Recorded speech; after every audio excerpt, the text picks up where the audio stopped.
Hallo Leute, schön, dass ihr wieder mit dabei seid. Ja, heute haben wir wieder ein sehr spannendes Thema dabei und zwar geht es um Sicherheitslücken in diesem Ulanzi Studio Stream Deck hier und in der dazugehörigen Software.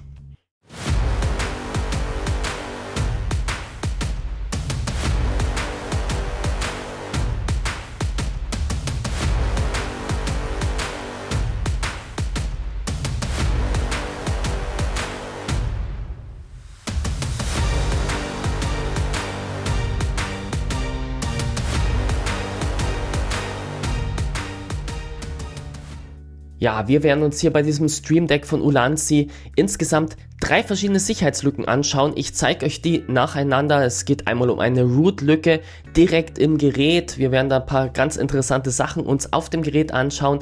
Es geht um eine Schwachstelle im Update-Mechanismus der dazugehörigen Ulanzi Studio Software und dann zeige ich euch noch, wo Zugangsdaten sogar im Klartext rumliegen. Ganz verrückte Sachen. Seid gespannt. Ja, diese Sicherheitslücken, die ich euch heute zeige, sind die Grundlage dafür, dass wir in anderen Videos dann auch zeigen, wie wir hier zum Beispiel auf diesem Stream Deck Doom installieren können. Ja, und wie wir dieses Gerät theoretisch manipulieren können, dass es ähnlich wie ein Rubber Ducky einen Bad USB-Angriff komplett unerwartet durchführt. Ja, ich zeige euch zunächst, wofür man eigentlich dieses Stream Deck, für alle, die das gar nicht kennen, normalerweise hier benutzt. Ja, und ich werde euch zeigen, wie ich Schritt für Schritt auf diese Lücken gekommen bin und was das Potenzial von den Lücken ist. Seid gespannt, wir starten nach dem Intro.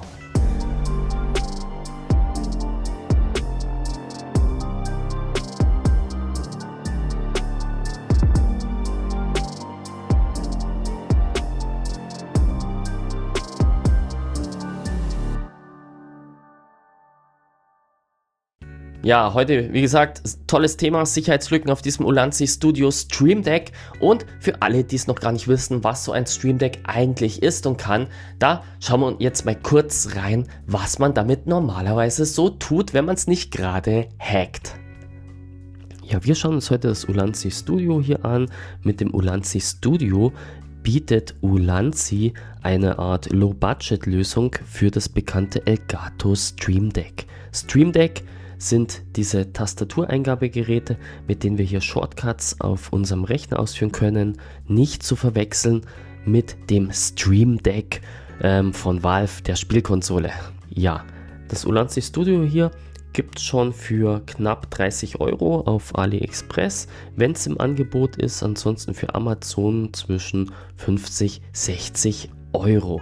Ja, Modell, ich mache das hier mal auseinander, ist die Modellversion des Modell D200 und dieses Modell D200 hat eine eklatante Sicherheitslücke, die wir uns heute anschauen werden. Ja, ich habe das Ganze jetzt mal hier wieder zusammengesteckt und damit ihr seht, was so ein Stream Deck alles kann, gehe ich mal hier grundsätzlich rein. Also so schaut ungefähr das aus, wenn man es gekauft hat. Es gibt dann hier so Shortcuts, um zum Beispiel Apps zum Starten wie den Taschenrechner, das Mailprogramm, Notizen oder die verschiedenen Browser. Wenn man sich ein bisschen mehr mit dem Thema hier beschäftigt, kann man zum Beispiel hier, wie ich es gemacht habe, so einen YouTube-Follower-Button installieren. Oder man macht hier zum Beispiel einen Shortcut für eigene Apps wie hier Final Cut Pro. Und wenn ich Final Cut Pro dann laufen habe, kann ich hier zum Beispiel irgendwelche Actions wie ranzoomen, rauszoomen, Marker setzen, Voice-Over aufnehmen oder verschiedene andere Funktionen sich hier als Shortcuts drauflegen. Das ist zum Beispiel so ein Standard-Setting für Final Cut Pro. Ich habe es mir hier, wie gesagt, noch mal ein bisschen angepasst für mich. Oder man geht hier wieder raus. Was auch möglich ist, ich kann zum Beispiel hier bei meinem Apple Home, ja, über Webhooks habe ich das realisiert, ja, kann ich hier zum Beispiel die Lampensteuerung in meinem YouTube Studio hier ansteuern. Ja, ich kann euch das auch kurz demonstrieren. Wenn ich hier zum Beispiel hier die Octobox und das Headlight ausschalte, dann wird es hier etwas dunkler. Wir haben dann hier noch das Schreibtischlicht. Wenn ich das auch mache, dann sitzen wir hier im Dunkeln. Ich schalte es jetzt hier nochmal ein. Teilweise kleines Delay drauf. Wie gesagt, das läuft hier über eine API und dann kann ich hier meine Lichter auch steuern. Ja, recht coole Funktionen. Ja, doch es wäre jetzt natürlich cooler, wenn wir hier noch mehr Einfluss auf das Gerät haben Zum Beispiel, indem wir hier steuern können, was hier angezeigt wird und nicht auf das offizielle Programm von Ulanzi hier angewiesen sind. Ja, wie wir das Ganze machen, das schauen wir uns als nächstes mal an. Ja, so schaut's aus. Also wirklich interessante Sachen, die man damit machen kann. Ja, bevor ich euch die Sicherheitslücken zeige, natürlich kurzer Hinweis. Ich habe diese Sicherheitslücken ganz verantwortungsvoll an Ulanzi gemeldet. Ja, doch natürlich gab es da auch geteilte Meinungen zu meiner Vorgehensweise. Denn ich habe in einem Preview schon mal in einem Screenshot gezeigt auf Reddit, wie ich auf dem Ulanzi Stream Deck hier Doom installiert habe. Ja, in dem Rahmen haben sich dann auch schon während der Disclosure-Frist andere mit diesem Ulanzi Stream Deck hier beschäftigt, haben dann auch schon einen Angriffsvektor entdeckt und haben das sofort veröffentlicht. Das hat dann natürlich nichts mehr mit Responsible Disclosure zu tun.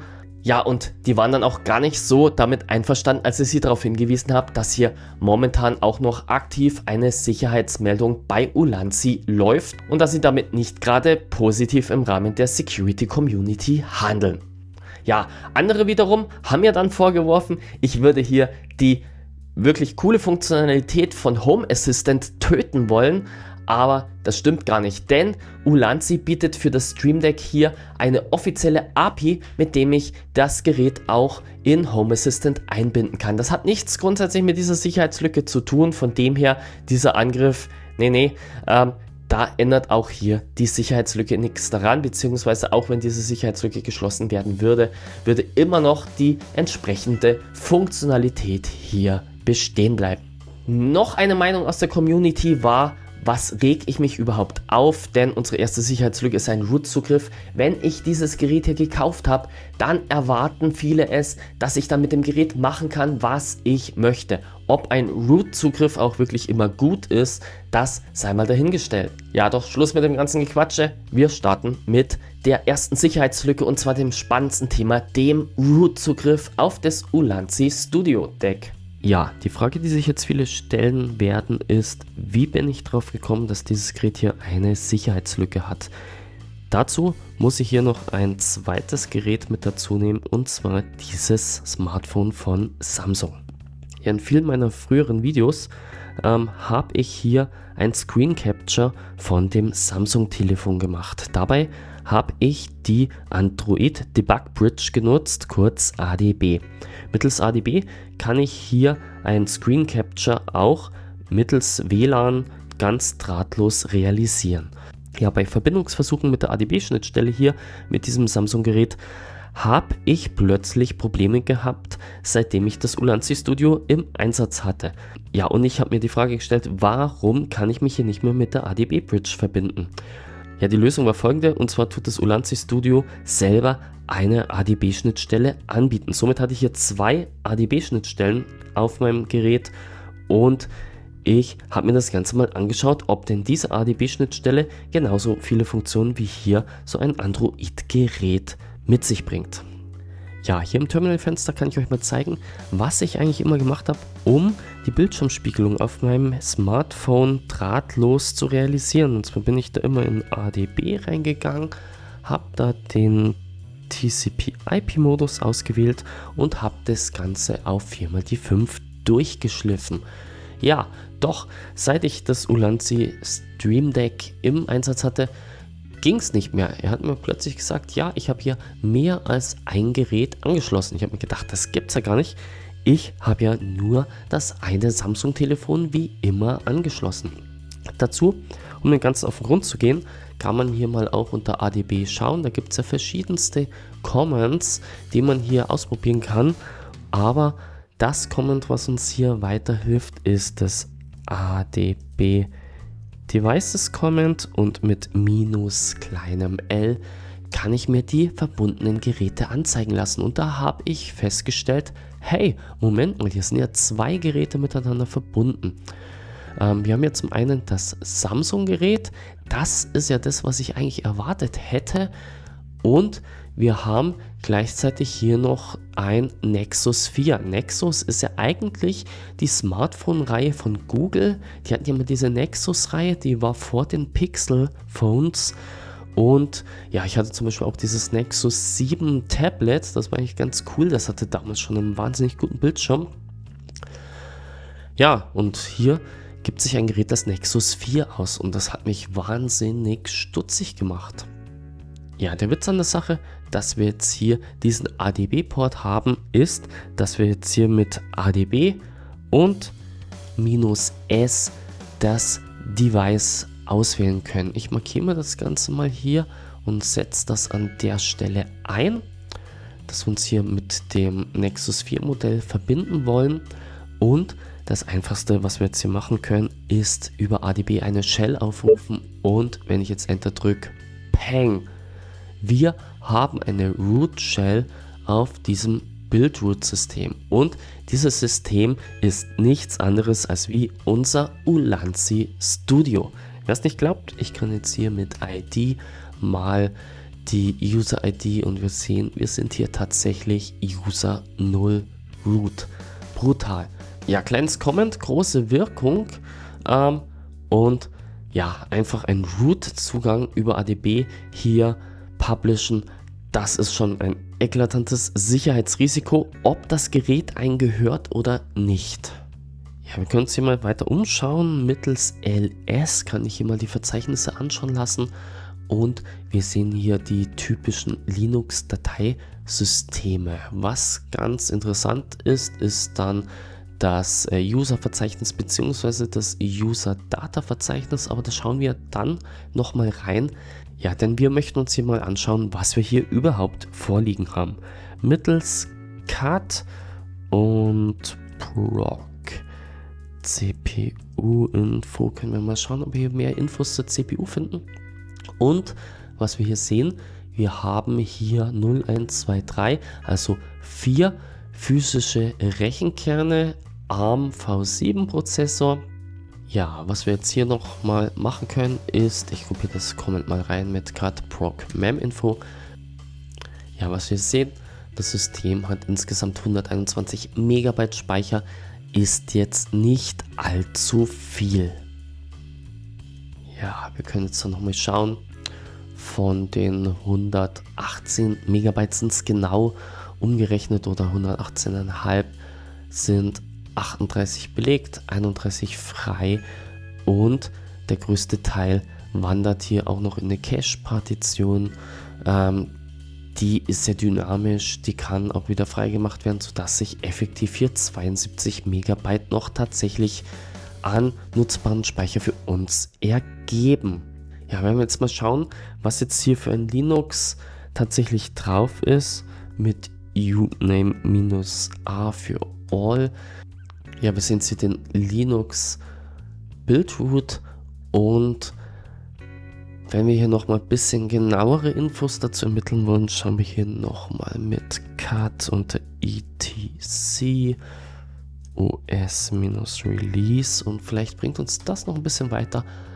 Ja, doch, da sehen wir, wir haben das Build-Root-System, und was interessant ist, ist hier die Version 2021.11, also November 2021 ist das Build-Root-System hier auf dem Gerät kompiliert worden. Ja, das ist doch schon etwas älter. Das kann eklatante Sicherheitsrisiken mit sich führen, aber ja, was sind schon Sicherheitsrisiken, wenn wir hier, wie gesagt, bereits root sind? Das heißt, wir brauchen nicht mehr Sicherheitslücken in dem Build-Root finden, wenn wir hier bereits über die ADB-Schnittstelle root werden können. Ja, ein sehr interessantes Verzeichnis hier, was wir hier finden. Ich habe es ja hier schon mal gezeigt, ist das User-Data-Verzeichnis. Ja, in das User-Data-Verzeichnis schauen wir dann, wie gesagt, nochmal rein, und wo sich auch immer ein Blick lohnt, ist das Devices-Verzeichnis. Dazu gehen wir mal hier in das Verzeichnis Dev rein, und wir haben hier verschiedene Devices. Das sind hier die verschiedenen Flash-Partitionen, die wir hier sehen mit RK Flash durchnummeriert. Die Linux-Standard-Geräte wie zum Beispiel urandom für den Random Number Generator. Aber was auch hier ganz interessant ist, ist das Human Interface Device G0 und G1, was hier scheinbar Tastatureingaben entgegennimmt. und wir haben auch hier ein Frame Buffer Device und mit dem Frame Buffer Device können wir hier vielleicht sogar Einfluss auf die Anzeige nehmen. Ja, wenn wir schon bei der Anzeige sind, hier noch ein paar interessante Comments, die uns noch mehr Informationen zum verbauten Bildschirm geben. Ja, wir sehen hier, der Bildschirm hat eine Auflösung von 720 x 1280 Pixel in der Breite, 720 in der Höhe. Das Ganze, wie gesagt, über das Frame Buffer Device. Ich kann jetzt hier das Ganze auch noch mit den Modes-Befehl. Wir haben ja eigentlich nur diesen 720 x 1280p Mode. Angaben zur Farbtiefe bekommen wir hier noch, wenn wir hier die Bits per Pixel schauen. Das sind 32 Bit Farbinformation. Ja, was wir hier an der Stelle machen können, ist jetzt mal testen, ob wir hier mittels dem Frame Buffer Device einen Einfluss auf den Bildschirm von unserem Ulanzi Deck haben. Dazu müssen wir aber noch ein paar Vorbereitungen treffen. Und zwar brauchen wir noch zwei Befehle, die habe ich hier schon mal vorbereitet. Und zwar ist das einmal hier der Watcher-Prozess, der entsprechend dafür sorgt, dass hier Hintergrundprozesse gestartet werden, wenn sie abstürzen. Und wir brauchen noch den Ulanzi Deck Key. Das ist tatsächlich der Manager, der hier die Tastatureingaben entgegennimmt. Und wenn ich jetzt hier diesen Prozess gekillt habe, dann sehen wir hier, reagiert das ganze Display nicht mehr auf Berührungen. Das heißt, irgendwelche Aktualisierungen, die wir hier machen würden, werden nicht mehr durchgeführt, was uns jetzt freie Möglichkeiten gibt, hier den Bildschirm zu gestalten. Ja, was wir jetzt hier mal machen können, ist Folgendes. Ich habe hier mal was vorbereitet und zwar werden wir hier von dem Device Dev0 in den Frame Buffer direkt schreiben, was bedeutet, wir schreiben hier Nullen, also im Prinzip schwarze Werte in den Frame Buffer. Und wenn ich das Ganze hier ausführe, dann sehen wir hier, ist sofort der Bildschirm schwarz geworden. Ja, wir können das Ganze auch nochmal etwas variieren. Was ihr jetzt sagt, naja, vielleicht habe ich jetzt hier einfach das Gerät ausgesteckt. Wir können das Ganze auch mit dem U-Random-Device nehmen. Das habe ich ja gerade schon mal erwähnt. Ja, das U-Random-Device liefert Zufallswerte. Und wenn ich das U-Random-Device starte, dann sehen wir hier wunderschönen Schneesturm. Ja, er liefert hier einfach Helligkeit, Zufallswerte, was dazu führt, dass das ganze Display hier ein Bildrauschen bekommt. Wie gesagt, Tastatur reagiert nicht mehr, weil wir die entsprechenden Services davor gekillt haben. Ja, mit dem Thema Frame Buffer werden wir uns in einem separaten Video nochmal beschäftigen und zwar in dem Kontext, dass wir hier auf dem Ulanzi Stream Deck Doom installieren werden. Weiteres Thema wäre auch dadurch, dass wir einen Root-Zugriff haben und das Gerät auch als Tastatur-Emulator auch sich gegenüber dem PC ausweist, dass wir hier einen Bad USB-Angriff machen können. Also vollkommen unerwartet schließe ich dieses Stream Deck an, aber wir haben es etwas manipuliert und startet von sich aus einen Bad USB-Angriff. Wie das funktioniert, wie gesagt, auch in einem separaten Video. Gerade für meine Unterstützer stelle ich dann auch in diesen separaten Videos wieder Code zur Verfügung, damit ihr das Ganze auch nachstellen und selber ausprobieren könntet. Ja, apropos Unterstützung, an dieser Stelle eine kurze Unterbrechung, sorry. Ja, wenn dir meine Videos gefallen und du meine Arbeit im Bereich IT-Security unterstützen willst, dann solltest du Kanalmitglied werden. Ja, mit einem kleinen monatlichen Beitrag hilfst du mir hier bereits schon, weiter Beiträge zur Schulung, zur Awareness und zur IT-Sicherheitsforschung zu produzieren. Den Button zur Kanalmitgliedschaft findest du hier direkt unter dem Video und ich würde mich freuen, dich als Kanalmitglied willkommen zu heißen. Ja, und du möchtest meine Arbeit unterstützen, möchtest aber nicht gleich Mitglied werden, dann sag einfach mit einem Super Thanks Danke. Dadurch kannst du mir auch einmalig was zurückgeben, wenn dir irgendein Beitrag besonders gut gefallen hat. Ich freue mich auf jeden Fall über jeden von euch. Vielen Dank für deinen Support, doch jetzt zurück. Heute schauen wir noch ein paar interessante Sachen an. Ich habe ja gesagt, das User-Data-Verzeichnis ist interessant. Deswegen gehen wir jetzt mal in das User-Data-Verzeichnis rein und wir schauen da mal, was wir hier finden. Ich habe da natürlich schon ein bisschen rumexperimentiert. Ich habe hier die Vorbereitung für Doom bereits getroffen. Ich habe hier auch einen Ducky-Interpreter bereits gemacht. Auch das habe ich ja angesprochen, dass ich das mal in einem separaten Video euch zeigen möchte, wie man hier dieses Ulanzi Studio auch als Bad USB-Device verwenden könnte. Ja, was wir eigentlich finden, ist die Ulanzi Deck Key. Das ist eine Executable. Wenn ich hier mit LSL reingehe, sehen wir hier, dass die ausführbar ist. Ja, das ist die Funktion, die am Start gestartet wird, die die ganze Steuerung von dem Stream Deck eigentlich primär übernimmt. Ja, wenn ihr euch erinnert, das war auch die Funktion, die wir weiter oben gekillt haben, um dass uns hier die Tastatureingaben nicht in den Frame-Buffer reingrätschen. Ja, eine interessante Sache, die ich mir noch angeschaut habe, ist der Punkt Passwort, denn normalerweise hat der Root-User auch ein Passwort. Wir schauen mal, ob wir den Passwort-Hash vom Root-User extrahieren können und wie das Passwort vielleicht lautet. Probieren wir einfach mal aus, mit Hashcat das Ganze zu cracken. Ja, wir sind zwar bereits root auf dem System, aber neugierigerweise, wie ich als Sicherheitsforscher bin, habe ich auch mal einen Blick auf die ETC Shadow geworfen und siehe da, wir haben hier unseren Root-User und der Root-User hat auch einen Passwort-Hash gesetzt.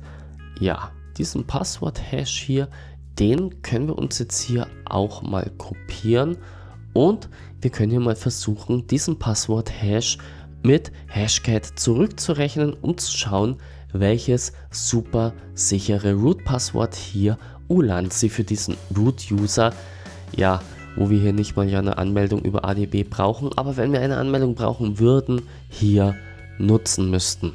Ja, ich gehe dazu mal hier raus und ich bin jetzt hier wieder lokal in der Konsole. Ja, ich lege jetzt hier mal eine neue Datei an, die nenne ich jetzt mal ulanzi root.txt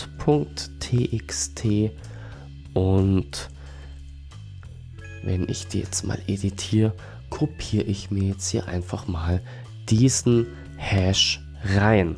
Ich speichere das Ganze mit STRG O, bestätige das Ganze und gehe mit STRG X wieder raus. Ja, wenn wir nochmal reinschauen, haben wir hier jetzt in der Datei unseren Hash gespeichert.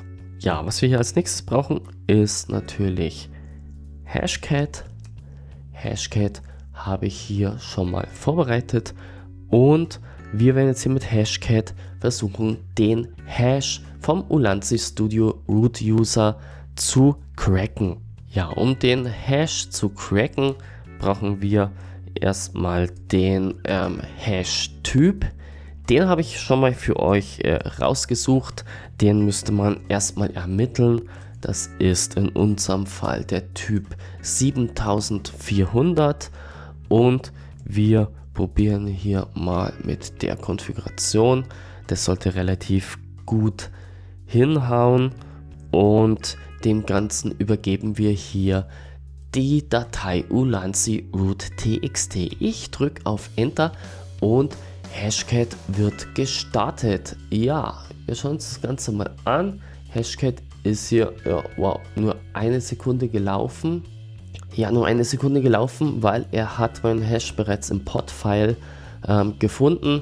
Pod-File ist ein File, was Hashcat anlegt für alle Hashes, die bereits gecrackt worden sind, weil ich habe das natürlich schon mal für euch vorab getestet und ich kann euch aber sagen, im Echt dauert es wirklich auch nur eine Sekunde, weil wenn wir jetzt hier nochmal reinschauen in unsere Ulanzi root.txt, ja, und ihr habt es gesehen, wenn ich jetzt einfach noch mit die Datei reinschaue, sehe ich noch nichts, aber wenn ich die Hashcat-Funktion mit Show öffne, schaut er eben in seiner Pod-File nach, ja, welcher Pod-File-Eintrag zur Ulanzi Root passt und wir sehen, hier hinten hat es jetzt dran gehangen. Es ist das supersichere Passwort 123.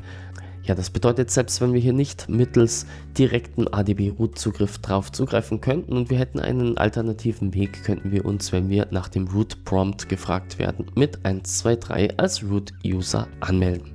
Ja, ich habe es schon gesagt, tut Root auch immer gut.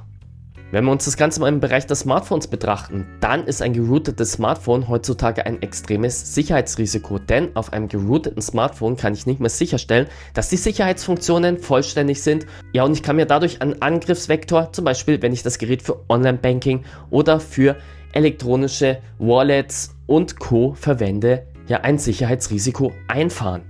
Ja, gerade auch im Unternehmensumfeld ist es natürlich wichtig, dass solche Peripheriegeräte hier auch entsprechend gehärtet sind und dass ich die ganze natürlich vertrauenswürdig einsetzen kann, weil kompromittierte Hardware ist natürlich immer ein Angriffsvektor.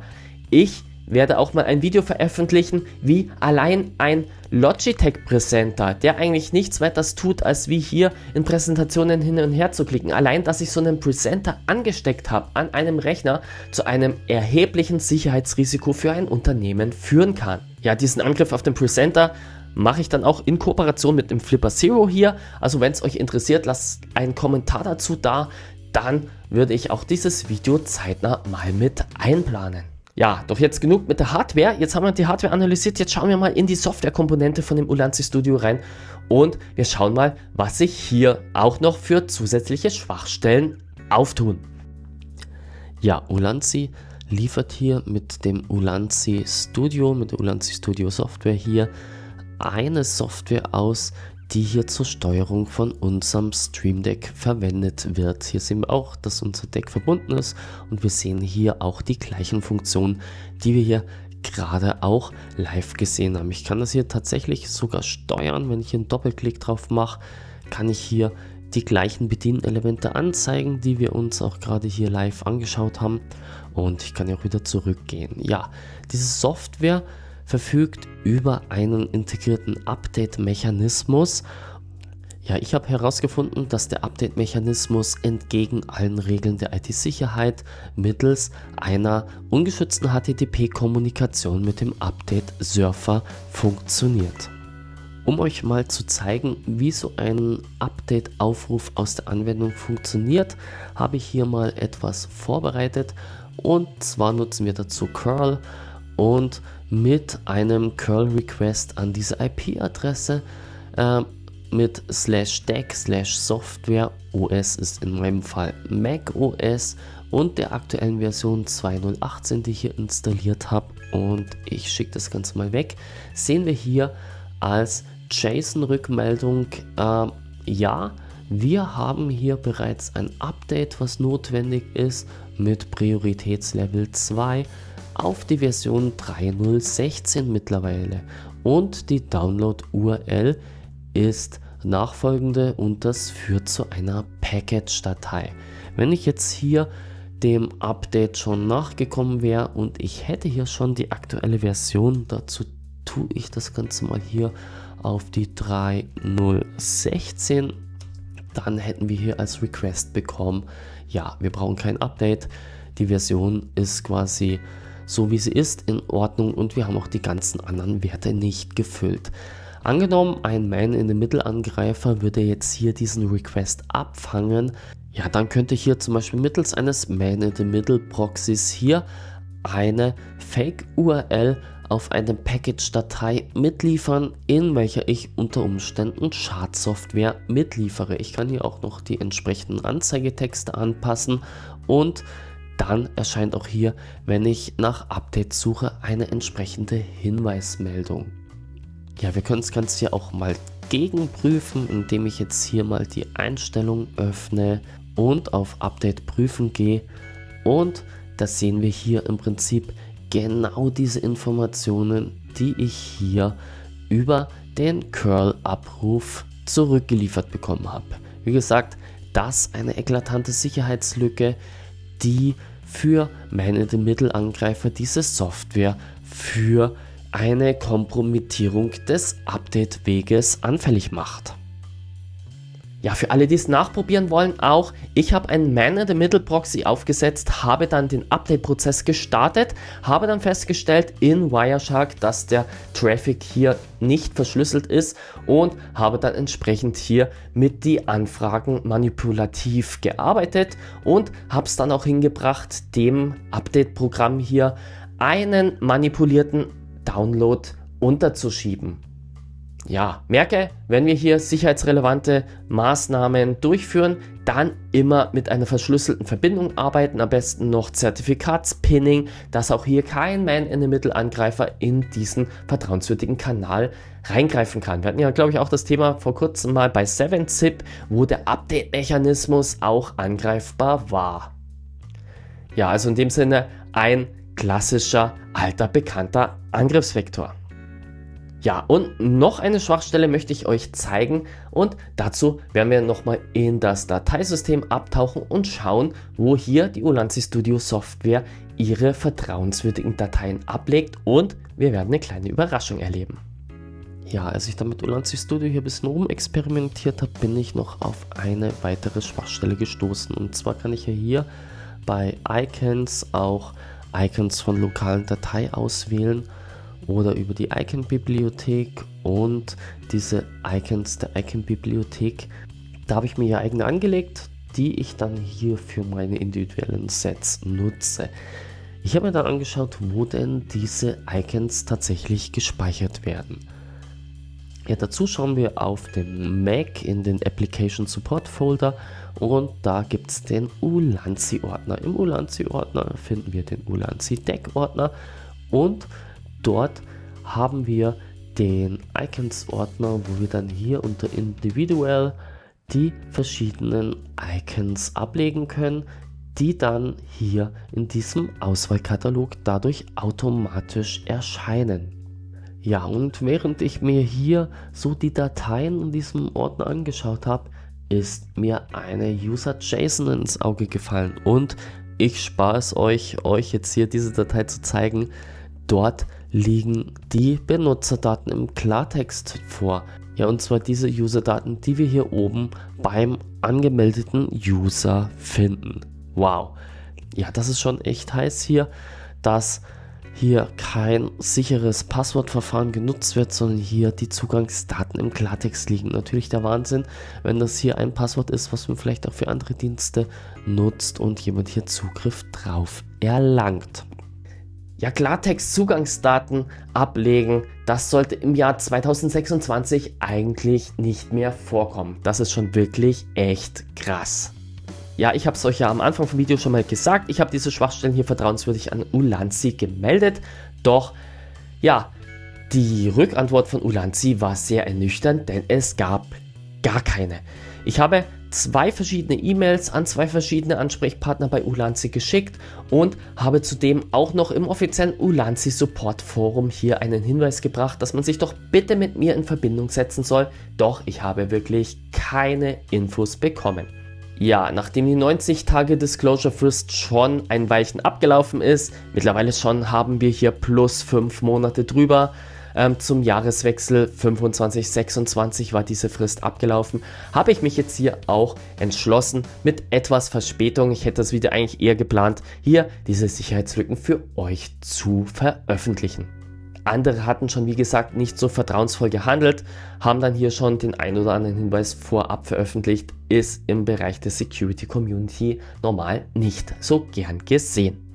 Einen kleinen Hoffnungstropfen gibt's dennoch, denn ja, jemand hat sich bei Reddit auf meinen Beitrag hin gemeldet und hat geschrieben, er hat jetzt dieses D200 gekauft bei Ulanzi und hat festgestellt, dass der ADB-Port mittlerweile nicht mehr wohl offen zugänglich ist. Ja, ich kann es nicht sagen, ob das Problem mittlerweile stillschweigend gefixt worden ist, wie es auch mit den Sicherheitsfunktionen in der Software ausschaut. Ich behalte momentan mein Setting hier mit dem Gerät und der Verwaltungssoftware ja in diesem Versionsstand hier, denn damit habe ich echt ein cooles Setup mal, um Lifehacking zu machen, um auch mal zu zeigen, wie solche Hardware-Geräte zu extremen Sicherheitsproblemen führen können. Ja, falls ihr das Ganze mal ausprobieren wollt, beziehungsweise ihr verifizieren wollt, ob die Probleme immer noch vorhanden sind, ich kopiere euch unten mal in die Videobeschreibung als auch in den angepinnten Kommentar einen Link zum Ulanzi Studio. Dort könnt ihr euch das Ganze auch kaufen und dann könnt ihr mir hier gerne in die Kommentare unten auch schreiben, ob ihr noch die Sicherheitslücke, diesen wirklich trivialen Root-Zugriff auf dieses Stream Deck hier noch habt. Das wären wirklich sehr spannende Informationen für mich und auch für andere hier bei uns in der Security Community.